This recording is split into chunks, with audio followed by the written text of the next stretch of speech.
प्यारे साथियों, आप सभी का प्रार्थना एजुकेशन में स्वागत है। मैं सुहित कुमार। आज हम लोग मोटर में नेक्स्ट क्लास स्टार्ट करेंगे। आज का लेक्चर नंबर 6 होगा। और पिछले क्लास में हम लोग मोटर का क्वेश्चन किए थे टॉर्क से रिलेटेड। किससे रिलेटेड? टॉर्क से रिलेटेड। आज हम स्पीड से रिलेट करेंगे, ठीक है। हम उम्मीद कर रहे होंगे कि आप बहुत मस्त होंगे और अच्छे से भी पढ़ाई चल रहा होगा आपका। जितना भी थ्योरी मैं बता रहा हूँ उसको अच्छे से रिवीजन कर रहे होंगे। जहाँ पर कन्फ्यूज़न है वो बिल्कुल आप मैसेज के माध्यम से, कमेंट के माध्यम से हमसे जुड़िए। जो भी प्रॉब्लम है हम उसको सोल्यूशन करने का प्रयास करेंगे। तो मोटर आज आपका एंड होने वाला है। तो देखिए, मोटर में हम लोग, देखिए मोटर में भी बचा हुआ और है। क्या क्या बचा हुआ है? तो आर्मेचर रिएक्शन वगैरह बचा हुआ है, कंट्रोलिंग वगैरह बचा हुआ है, ठीक है, स्टार्टर वगैरह है। लेकिन आपके एग्जाम के दृष्टिकोण से यह सब उतना ज़रूरी नहीं है। हम नेक्स्ट फिर बैच लाएंगे, उसमें इन सारी चीज़ों को देंगे तो आप उसको वहाँ से पढ़ सकते हैं। लेकिन फिलहाल हमारा उद्देश्य है, जो भी प्रेजेंट का जो वैकेंसी आया हुआ है पावर होल्डिंग में, हम उसी का मुख्य रूप से स्टार्ट कर रहे हैं। उसी का सिलेबस के अकॉर्डिंग हम चल रहे हैं, ठीक है। तो ऐसा नहीं कि सिर्फ उसी में ये सब चीज़ पूछा जाएगा। ये सब चीज़ किसी भी एग्जाम में पूछा जा सकता है जो जिसमें आईटीआई मांगता है, ठीक है। तो चलिए, आज का क्लास हम लोग देर ना करेंगे, स्टार्ट करेंगे। और हेडिंग लिखेंगे, हेडिंग लगाइएगा speed of A DC motor.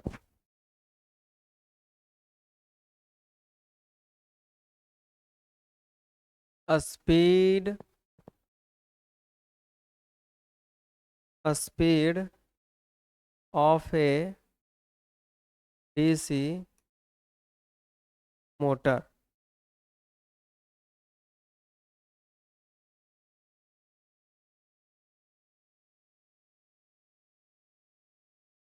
मतलब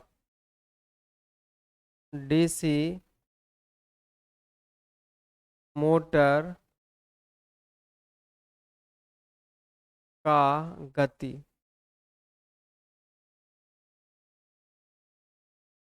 है ना।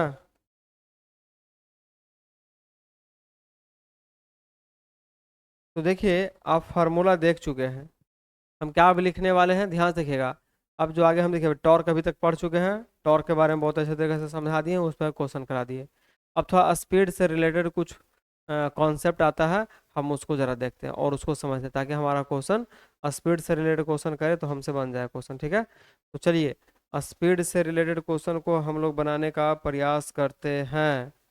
तो आपको मालूम है कि बैक ईएमएफ, है ना, वी नो दैट, क्या हम लोग जानते हैं, यही जानते हैं ना कि बैक ईएमएफ जो होता है V minus IARA। Equation first पता है?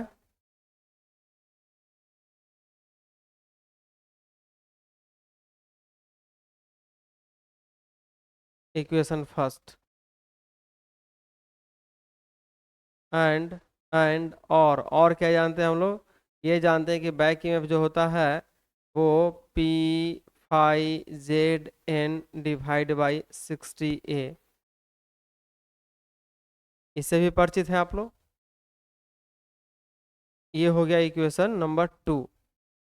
From equation first and to,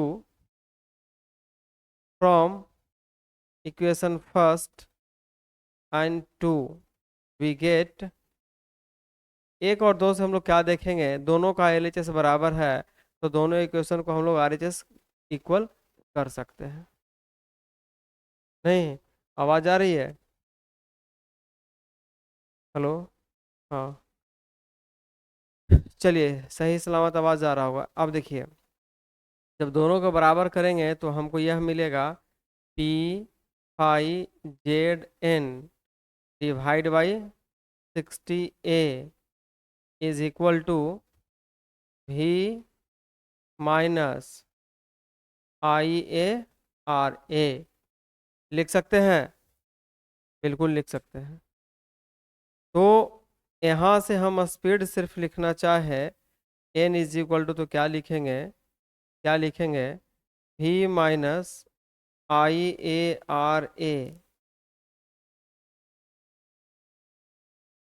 और उसके बाद क्या हो जाएगा, स्पीड सिर्फ लिखे हैं तो 60A और डिवाइड बाई P जेड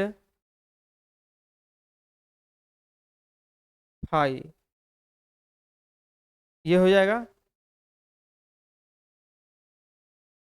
बताइए, स्पीड का सिर्फ फार्मूला लिख रहे हैं तो क्या किए हैं, उल्टा करके क्रॉस मल्टीप्लाई किए हैं।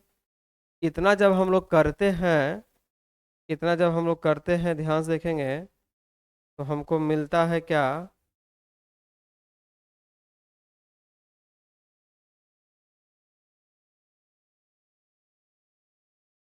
क्या मिलेगा वो देखिए।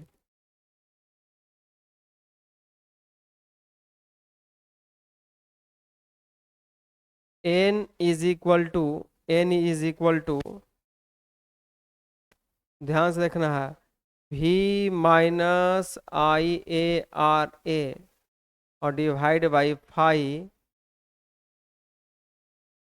इंटू इंटू 60A और डिवाइड बाई PZ, जहाँ हम लोग देखेंगे where K is equal to 60A divide by PZ, therefore n is equal to K into V minus IARA और डिवाइड बाई 5। ध्यान से समझिएगा, ये फार्मूला को ऐसे लिखे हैं, 60A पैरेलल पाथ होता है। देखिए इस फार्मूला को फिर से समझिए, हम पहले बता चुके हैं, पोल की संख्या, फ्लक्स पर पोल, कंडक्टर, स्पीड, पैरेलल पाथ। तो यहाँ पर देख रहे हैं कि यही बात है, पैरेलल पाथ लिखा हुआ, पोल का संख्या लिखा हुआ, कंडक्टर लिखा हुआ। तो किसी मशीन को जब हम लोग डिजाइन करते हैं तब पोल की संख्या फिक्स कर देते हैं पहला ही। किस टाइप का बाइंडिंग करेंगे वो भी फिक्स होता है, उसी के अकॉर्डिंग आपका पैरेलल पाथ फिक्स हो जाता है। और किस टाइप का हम कंडक्टर रखेंगे वो भी फिक्स हो जाता है, कितना टर्न का, सब कुछ यहाँ पर। ये सारा का सारा कांस्टेंट हो गया, इसलिए इतना को के माने के रख दिया। अब आपको मालूम है, अब आपको मालूम है डायरेक्टली प्रोपोर्शनल टू, यदि हम EB और डिवाइड बाई 5 लिख दे तो कोई आपत्ति नहीं होना चाहिए, कोई आपत्ति आपको नहीं होना चाहिए। बात समझ में आई, क्या लिख दिए, ये वाला बात लिख दी।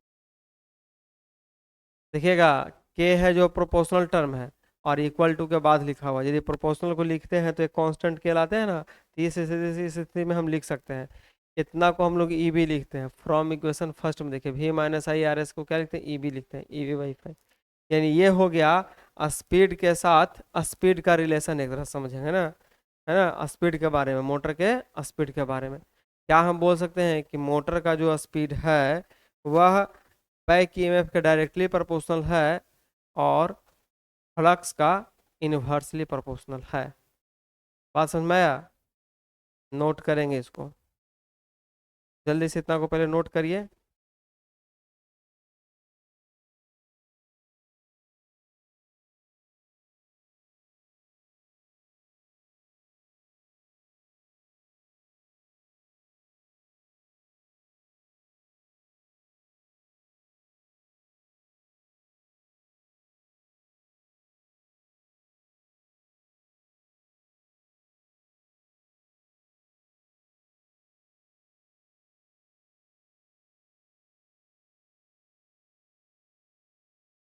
हो गया,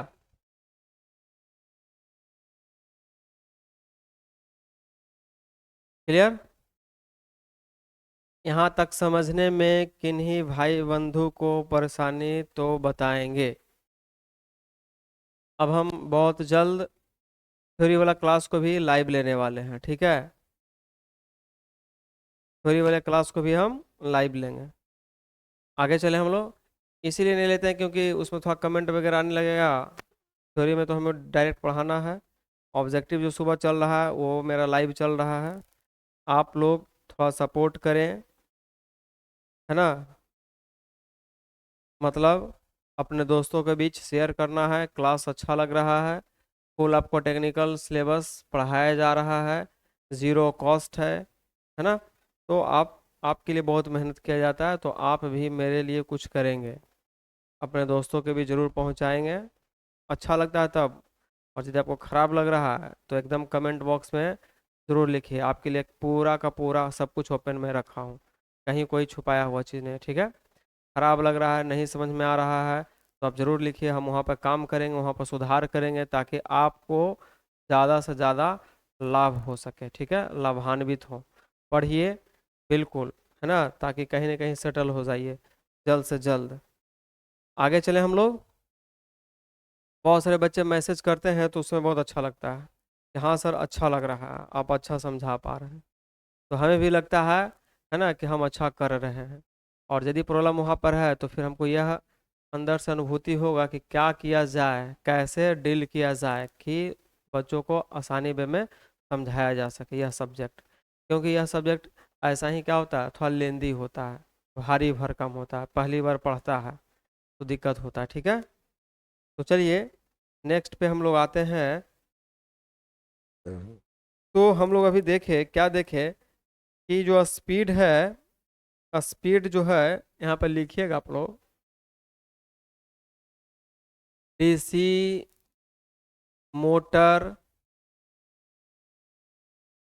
का स्पीड, स्पीड, स्पीड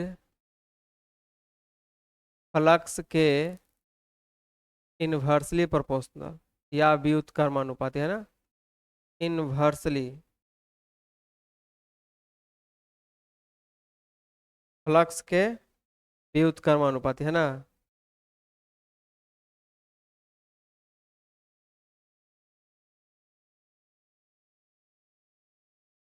व्युत्क्रमानुपाती और बैक ईएमएफ, बैक ईएमएफ का सीधा समानुपाती होता है, होता है।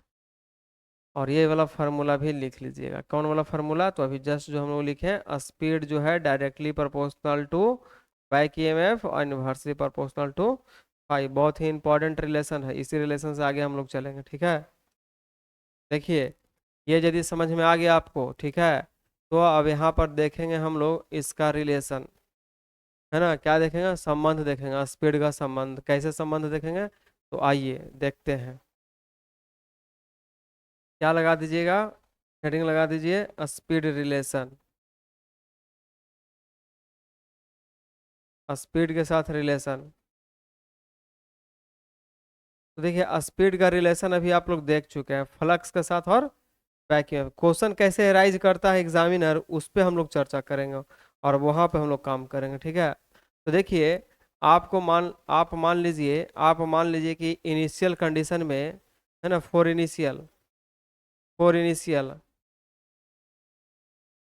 इनिशियल वैल्यू या फिर इनिशियल कंडीशन, ठीक है। इनिशियल का मतलब होता है प्रारंभिक अवस्था में, है ना, प्रारंभिक में। तो प्रारंभ में किसी भी मशीन का स्पीड जो दिया हुआ रहेगा उसको 1 मानिएगा, प्रारंभ में, है ना। और और ये डायरेक्टली प्रोपोर्शनल है ना, ई बी और फाइव 1। देखिए ये जो भी हम डाटा लिखे हैं, इनिशियल कंडीशन या इनिशियल वैल्यू, जो स्टार्टिंग कंडीशन में मान के चलिए कि एक मशीन है, लिख दिया कि 1000 आरपीएम पे वो चल रहा है और उसका स्पीड 1000 आरपीएम है। और इंड्यूस्ड ईएमएफ जो है वो आपका 200 वोल्ट है, तो फ्लक्स क्या होगा, है ना। यानी कि ये पूछ रहा है, ये दोनों डाटा दिया हुआ है। इनिशियल कंडीशन में कुछ वैल्यू दिया हुआ रहता है, उसको हम लोग फर्स्ट मानेंगे, और फाइनल कंडीशन, ये हो गया आपका इनिशियल कंडीशन। क्या हो गया ये, इनिशियल कंडीशन। अब हम बात कर लेंगे कि फाइनल कंडीशन।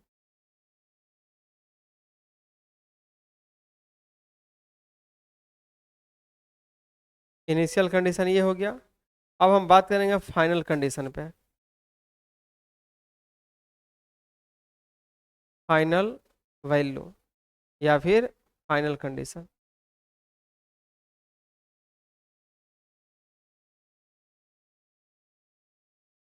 फाइनल वैल्यू, तो उसका फाइनल वैल्यू मान लेते हैं, उसका फाइनल वैल्यू मान लेते हैं कि N2 है, डायरेक्टली प्रोपोर्शनल टू EB2 और divide by phi 2।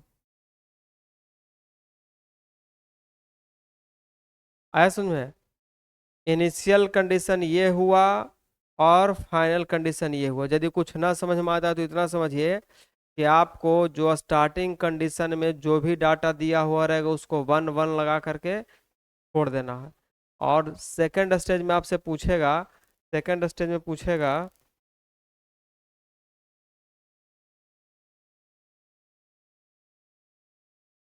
Second stage में आपसे पूछेगा, है ना, जो भी डाटा, तो उसको 2 2 मानिएगा। क्या मानिएगा, 2 2 मानिएगा। यही इतना फर्क है, बात आया समझ में। तो देखिए कैसे रिलेशन हम लोग लिखेंगे, ठीक है। ये दोनों बात समझ में आया कि नहीं। हम रिलेशन समझाने चाह रहे हैं, कैसे न्यूमेरिकल्स पूछेगा, और इस पर न्यूमेरिकल्स भी बताएंगे अभी। ये दोनों समझ में आएगा, प्रारंभिक अवस्था के लिए और उसके बाद की अवस्था के लिए। जल्दी से नोट करिए।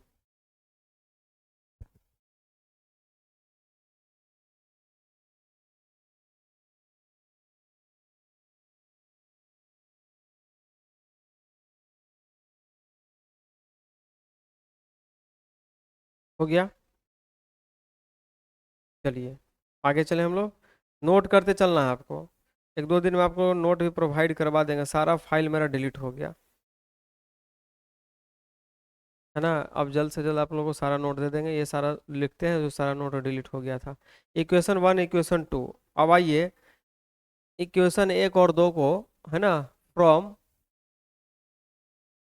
इक्वेशन 1 या इक्वेशन 2, इक्वेशन 2 डिवाइड 1, क्या हो जाएगा, N2 divide by N1 is equal to EB2 divide by EB1 into into phi 1 और divide by phi 2।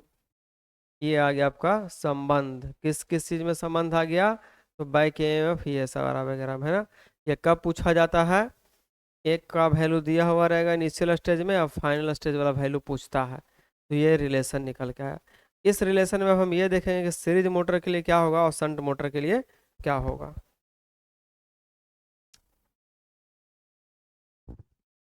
Shunt motor के लिए क्या होगा और सीरीज मोटर के लिए क्या होगा, तो देखिए कंडीशन फर्स्ट लिखेंगे या केस फर्स्ट लिखेंगे for shunt motor.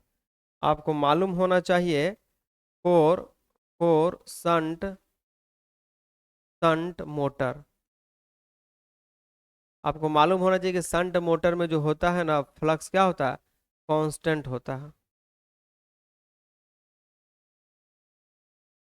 Shunt motor में फ्लक्स की वैल्यू कांस्टेंट, इसका मतलब क्या हो गया कि प्रथम बार में जो फ्लक्स दिया हुआ होगा वो सेकंड बार में भी वही फ्लक्स रहेगा।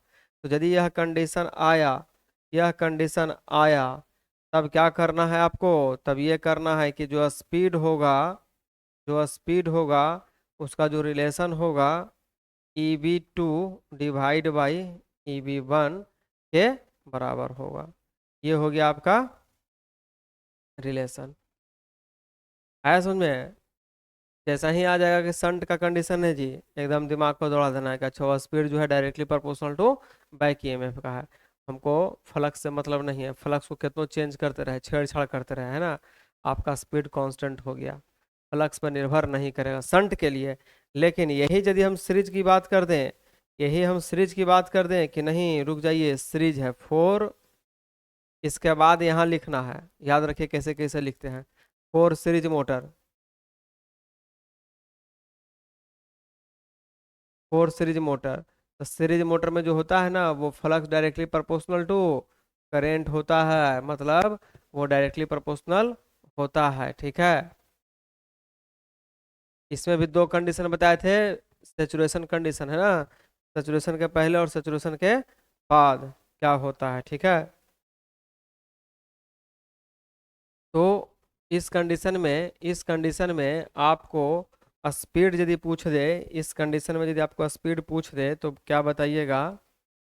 तो इस कंडीशन में जो स्पीड होगा n2 divide by n1 is equal to EB2 divide by EB1 into, यहाँ पर क्या था 5 1 और डिवाइड बाई क्या लिखे थे 5 2, तो ये 5 1 5 2 की जगह पे क्या लिखाएगा, क्योंकि 5 करंट के प्रोपोर्शनल है, जैसा यहाँ पे क्या लिखेंगे IA1 डिवाइड बाई IA2, यानी कि ये जो स्पीड हो गया और करंट में रिलेशन डायरेक्ट आ गया। इसका मतलब हो गया कि लोड बढ़ाने घटाने से करंट का वैल्यू घटता बढ़ता है तो स्पीड भी आपका घटेगा और बढ़ेगा। नोट करिए।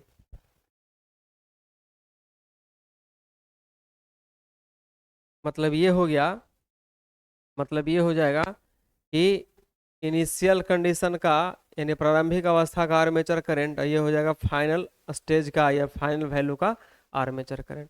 तो इस प्रकार से आपके लिए इम्पोर्टेंट फार्मूला ये दो वो हो गया, एक इसको मानेंगे VVI वेरी वेरी इंपॉर्टेंट, और दूसरा ये है किसके लिए, शंट मोटर के लिए, ये वाला बात याद रखिए, शंट मोटर के लिए आपको ये याद रखना चाहिए, और सीरीज मोटर के लिए स्पीड का रिलेशन करंट के साथ कैसे आता है वो ये याद करना चाहिए। और आपको ये मालूम होना चाहिए कि शंट हो या सीरीज हो कोई भी हमको उससे मतलब नहीं है, स्पीड का रिलेशन ये होता है बैक ईएमएफ के साथ और फ्लक्स के साथ। लेकिन क्वेश्चन कैसे अराइज कर रहा है और किस मशीन के लिए अराइज कर रहा है ये इंपॉर्टेंट होता है, ठीक है। तो जल्दी से फटाफट नोट करेंगे।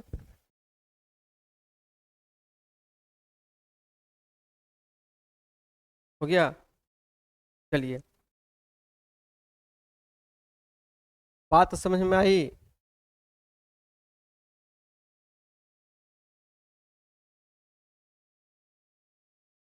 तो अब देखिए इस पे क्वेश्चन देखेंगे हम लोग, क्या देखेंगे, कुछ क्वेश्चन है तो हम लोग देख लेते हैं कैसे बनेगा।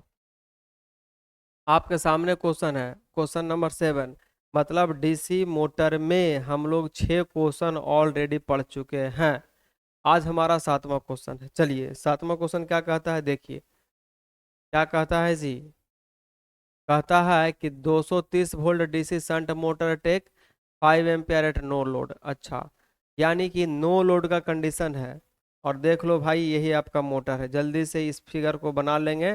जैसे ही बोलेगा शंट मोटर न बोला है, हाँ मोटर बोला है, ये आपका शंट फील्ड वाइंडिंग है, और यहाँ से आप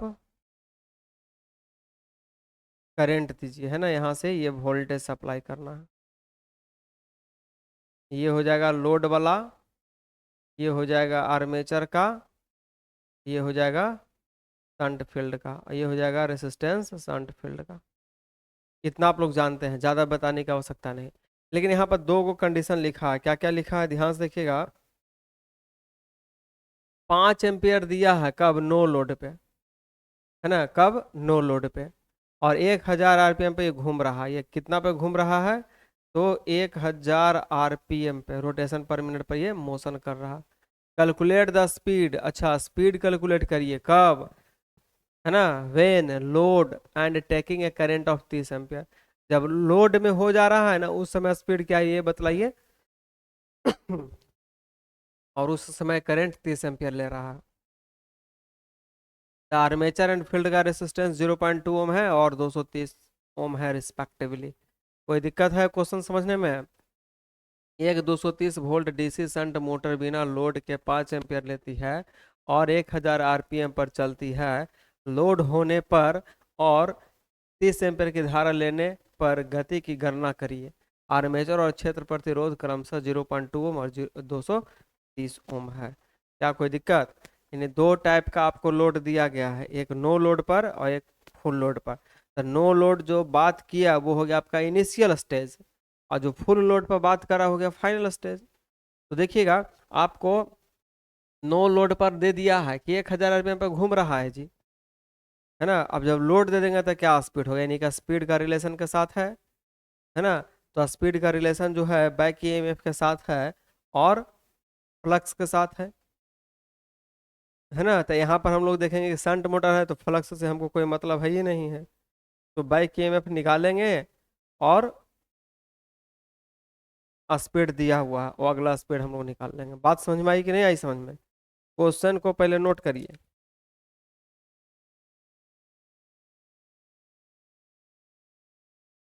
कौन सा मोटर है? शंट मोटर है। तो शंट मोटर के लिए speed directly proportional to back EMF. Flux flux का मतलब हमको है ये नहीं है, यानी कि बैक ईएमएफ निकाल लीजिए, एक बार फुल लोड पर एक बार नो लोड पर, हो गया कहानी। तो आइए अब हम बात करेंगे at at no load. Load नहीं है तो नो लोड पर दे दिया है कि आर्मेचर करंट कितना ले रहा है। मान के चलिए कि नो लोड पे आर्मेचर करंट कितना लिया, मान लीजिए नहीं दिया हुआ, नो लोड पे 5 एम्पियर।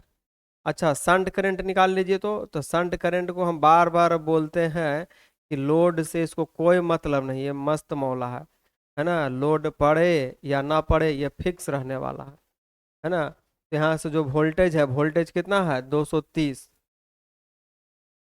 और आर्मेचर का रेसिस्टेंस भी है लगता है 230 ओम। यहाँ पर वोल्ट है तो 230 और डिवाइड बाई 230 अर्थात 1 एम्पियर। अब आप यहाँ से निकाल लीजिएगा आर्मेचर का करंट। ऐसा क्यों हम कर रहे हैं? तो आर्मेचर करंट जो होगा लोड करंट से शंट करंट को घटा देंगे, यानी कि 5 एम्पियर में से 1 एम्पियर घटा देंगे तो 4 एम्पियर हो जाएगा। देखिए, आर्मेचर करंट इसीलिए निकालें क्योंकि हमको नो लोड पर बैक ईएमएफ निकालना है। क्या निकालना है? Back EMF. तो V minus I A R A होता है। आया समझ में? तो नो लोड पे हम लोग को बैक ईएमएफ निकालना था V minus I A R A. Voltage कितना 230 माइनस आर्मेचर करंट अभी निकाल के लाए हम लोग। कितना निकाल के लाए? तो 5 में से 1 जाएगा तो 4 एम्पियर आर्मेचर करंट, इसीलिए हमको जरूरत पड़ रहा था, याद रखिएगा। और इसका रेसिस्टेंस क्या दिया हुआ है 0.2 ओम। आर्मेचर का रेसिस्टेंस दिया हुआ है 0.2 ओम, फील्ड का रेसिस्टेंस 230 ओम है। अब इसको कैलकुलेट कर दीजिए आप लोग। 230 माइनस 0.8, 0.2 दे देंगे तो 1 हो जाएगा, तो 229 इतना वोल्ट। ये कब आया है जी? जब लोड नहीं दिया गया था, है ना। और लोड नहीं जब दिया गया है तो उस समय का स्पीड भी दिया हुआ है, हम उसको N1 मान लेते हैं, ठीक है। और इसको हम लोग P1 मान लेते हैं, कोई दिक्कत? ये स्पीड कितना दिया हुआ है 1000 आरपीएम। शायद एग्जाम में, सॉरी क्वेश्चन में ही, हाँ, जब नो लोड पर है उस समय 1000 पर ये रन कर रहा है। यहाँ तक समझ में आया कि नहीं आया, ये पहले बताओ।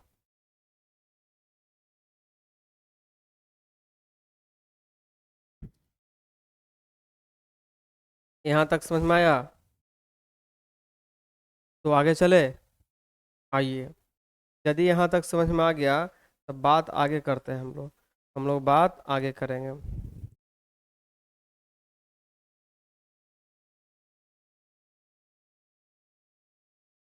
चलिए, अब हम बात करेंगे एट फुल लोड।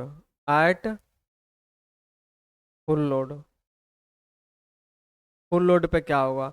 तो फुल लोड पे आपको ध्यान से देखिएगा क्या दिया है। क्या दिया है जी? बोलता है कि जब करंट लोड ले रहा, लोडेड, जब लोडेड किए गए हैं, फुल लोड के मतलब लोडेड दिया गया, लोड दिया गया, उस समय take a current of 30 ampere. Load जैसे ही इस पर पड़ गया तो 30 एम्पियर लेना ये स्टार्ट कर दिया। क्या कर दिया? 30 एम्पियर लेना स्टार्ट कर दिया। यानी कि आई एल कितना है 30 एम्पियर, है ना। अब ध्यान दीजिएगा, संट करेंट लोड दीजिए चाहे ना दीजिए वो भी बाई आर ए होगा, और ये 230 और ये भी 230 ओम है, ये वो वोल्ट में कट के 1 एम्पियर आ जाएगा। तो आपको आर्मेचर का जो करेंट होगा वो 30 में से 1 घट जाएगा, अर्थात 29 एम्पियर बचेगा। आया समझ में, आर्मेचर करंट ये बच गया। तब आप जा करके बैक ईएमएफ निकाल लीजिए। ईवी बराबर क्या हो जाएगा, भी माइनस आई ए आर।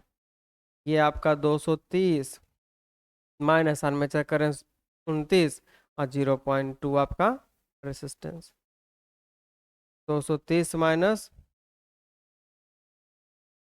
कितना हो जाएगा, 0.2 देंगे तो 6 हो गया, यानी 224.2 वोल्ट। ये जो हो गया आपका EB2। लोड का कंडीशन को हम लोग 2 मान लिए हैं। अब इसी में पूछता है ना कि N2 क्या होगा, यही तो पूछ रहा है कि जब लोड पड़ गया था तो उस समय क्या होगा स्पीड। बताइए, आ रहा समझ में? देखिए, समझ में आ रहा है आपको?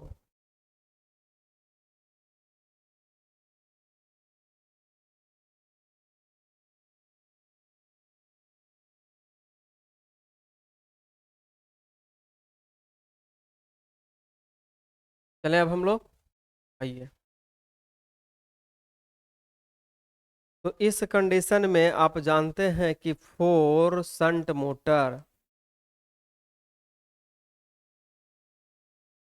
जब शंट मोटर रहता है तो आपको मालूम है ना स्पीड का रिलेशन बैक ईएमएफ के साथ।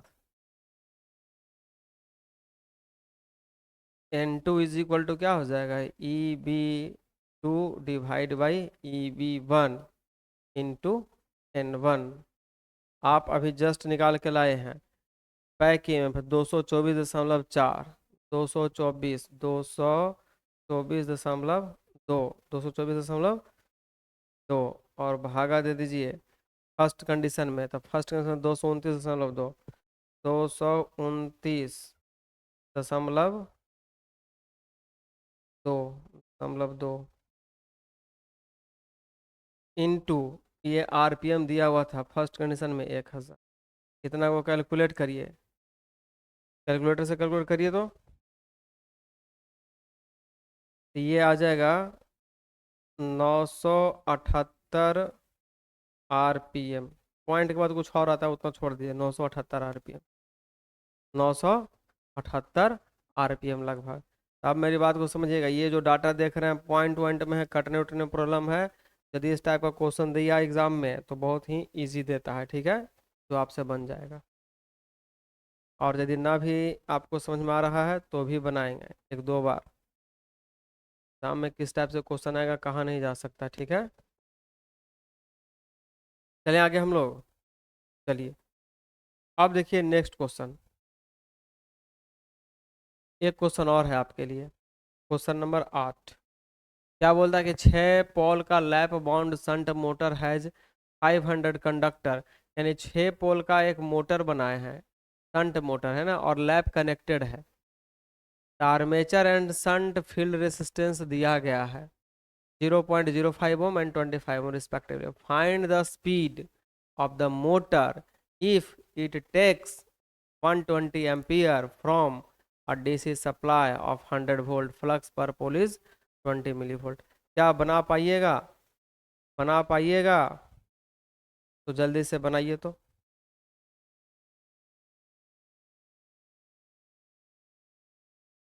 जल्दी से बनाइए।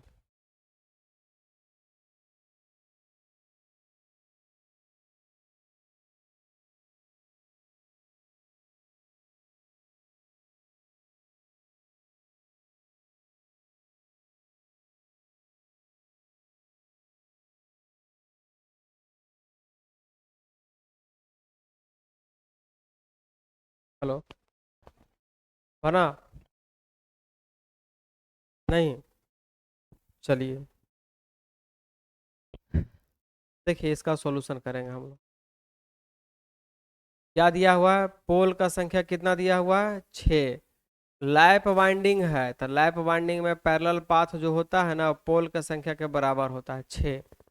शंट मोटर कंडक्टर का संख्या दिया गया है जेट, कितना दिया गया है तो 500।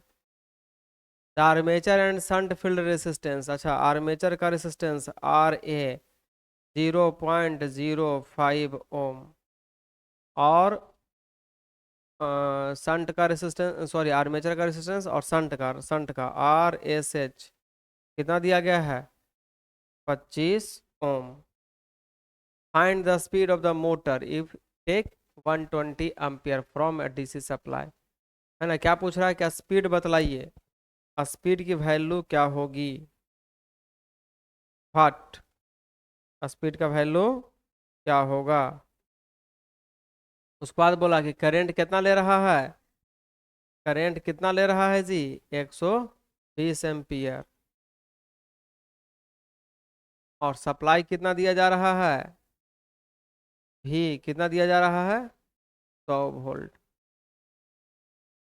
फ्लक्स पर पोल कितना है 20 मिली वेबर, बताइए बन जाएगा।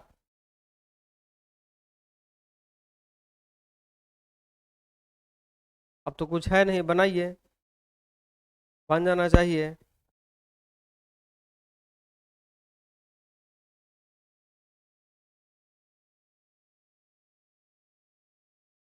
क्या बन पाएगा कि नहीं बन पाएगा, क्या दिमाग लगा रहे होंगे आप लोग, कुछ ज़्यादा दिमाग लगाना नहीं है, सिंपल वे का क्वेश्चन है। आपको मालूम है कि बैक ईएमएफ का जो फार्मूला होता है क्या होता है, V माइनस IARA। वोल्टेज दिया गया है 100, है ना, इसमें से घटा देना है आर्मेचर का करंट 120 और रेसिस्टेंस 0.05, 100 माइनस इस पॉइंट को हटा के नीचे क्या ले आएंगे 100, 1010, 12×5 = 60, 60 से 0 कट जाए कितना हो जाएगा 6, यानी कि आपको बाइक ईएमएफ कितना गया 96, नहीं 12×5 = 60 हुआ ना जी, 6 कट गया, हाँ सॉरी तो 94 में होगा 94, सॉरी 94, 94 वोल्ट। बाइक ईएमएफ कितना गया 94 वोल्ट, नोट करिए।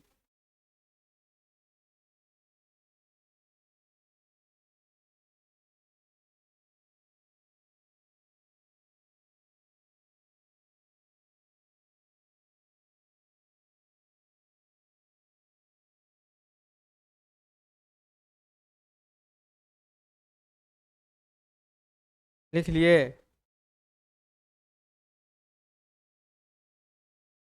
अब आपको बाइक ईएमएफ मालूम हो गया। अच्छा देखिए थोड़ा सा यहाँ पर मिस्टेक हुआ, क्या मिस्टेक हुआ, क्या लिखा कि find the speed of the motor if it take 120 ampere, ये जो 120 एम्पियर लिखा है हमने आर्मेचर करंट लिख दिया, ये गलत हो गया, ध्यान से देखना है, अभी अभी जस्ट पढ़ाते हैं, गलती है, ये होना चाहिए IL, ये है टेक, है ना, वो ले रहा है यानी सप्लाई उसको दिया जा रहा है ना, आर्मेचर वाला थोड़ी है। आप शंट फील्ड का करंट निकालेंगे तब आपको आर्मेचर करंट पता चलेगा, ठीक है, तो थोड़ा सा रुक जाइएगा, ये अभी यहाँ पर डाटा पुट नहीं करेंगे, यहाँ पर 1 मिनट रुक जाइएगा आप लोग, 1 मिनट रुक जाइएगा, शंट का करंट निकाल लीजिए पहले, तो V/RSH हो जाएगा। देखिए माइंड मिस्टेक होने से क्या होता है, यहाँ पर जो ये वैल्यू लिखा है किसका वैल्यू लिखा है, वो टेक ले रहा है तो लेता है कहाँ से, टर्मिनल पर से, आर्मेचर के पास से नहीं, तो ये वोल्टेज कितना दिया हुआ है 100 वोल्ट, और रेसिस्टेंस कितना दिया हुआ है फील्ड का, शंट फील्ड का रेसिस्टेंस कितना है 25, तो 25×100 यानी कि 4 एम्पियर दिया हुआ है। अब आर्मेचर करंट निकालिए, आर्मेचर करंट कितना हो जाएगा IL minus ISH, that means 120 में से अब 4 घटाएंगे तब आ जाएगा 116 एम्पियर। अब ये वैल्यू यहाँ पुट करना है, ध्यान से देखना, यहाँ पर मिस्टेक हो गया था, है ना। अब वैल्यू पुट करेंगे, ठीक है। अब जब पुट करिएगा, अब जब पुट करिएगा, ये साइड में लिख देना है, ये वोल्टेज हो गया 100 वोल्ट, आर्मेचर का करंट हो गया 116, और आर्मेचर का रेसिस्टेंस हो जाएगा 0.05। अब इसको कैलकुलेट करिए, 116, ठीक है। तो क्या हो जाएगा, 100 25 की जरूरत में 3 हो जाएगा, 11 25 55 3 58, और 2 डिजिट के बाद है, यानी 5.8। अब 5.8 घटा दीजिए, क्या वोल्टेज आएगा, घटाइए,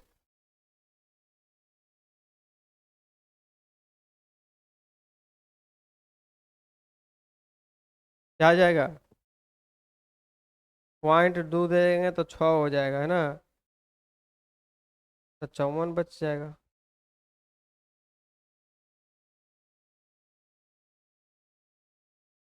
सॉरी 94 ना, 94, हाँ, 94 6, 94.2 वोल्ट। तो अब क्या होगा, अब जो होगा, आपको मालूम है कि E V is equal to होता है P φ ZN/60A।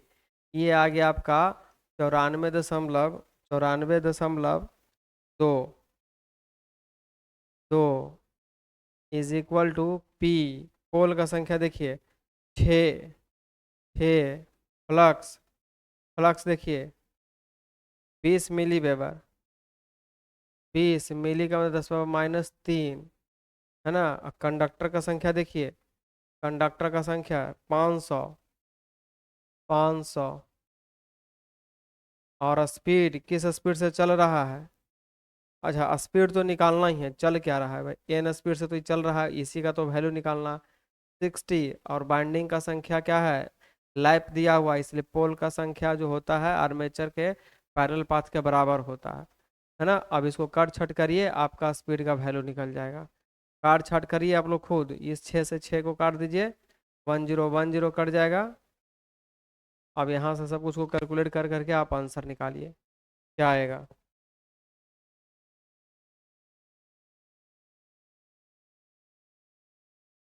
अप्रोक्स इतना आरपीएम आएगा, अप्रोक्स इतना आरपीएम आएगा।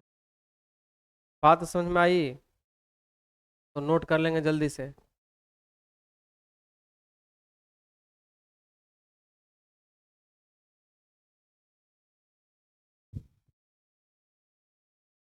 क्लियर हुआ। तो देखिए हम लोग देख लिया स्पीड और स्पीड का रिलेशन, उससे रिलेटेड दो गो प्रॉब्लम बना ली है ना, कि किस प्रकार से क्वेश्चन पूछ सकता है। क्लियर हुआ, ज़्यादा कुछ था नहीं।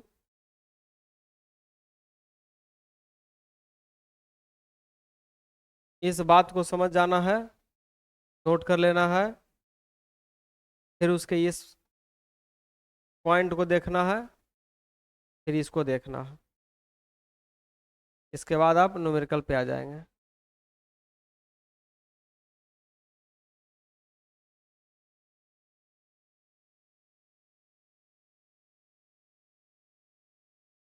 क्लियर हुआ। तो आज का क्लास हम लोग समाप्त करेंगे, और नेक्स्ट क्लास जो स्टार्ट होगा वो आपका ट्रांसफार्मर चालू होने वाला है, ठीक है। अब इसमें हम लोग थोड़ा सा और स्टडी करके देख लेंगे कि कहीं कुछ और बचा है, तो हो सकता है क्लास लग जाएगा, और यदि हमको ना बुझाए तो ट्रांसफार्मर स्टार्ट होगा। क्लियर। तो क्लास कैसा लगा फीडबैक दीजिए, अपने दोस्तों के बीच में ज़रूर शेयर करिए, और जो स्टूडेंट इस चैनल पे पहली बार हैं तो इस चैनल को ज़रूर सब्सक्राइब करेंगे, है ना। बेल आइकन को प्रेस करना है ताकि हर नोटिफिकेशन आपको टाइम टू टाइम मिलता रहे, है ना। और अपना फीडबैक ज़रूर कमेंट बॉक्स में देंगे। मिलते हैं अगले क्लास में। Thank you. जय हिंद।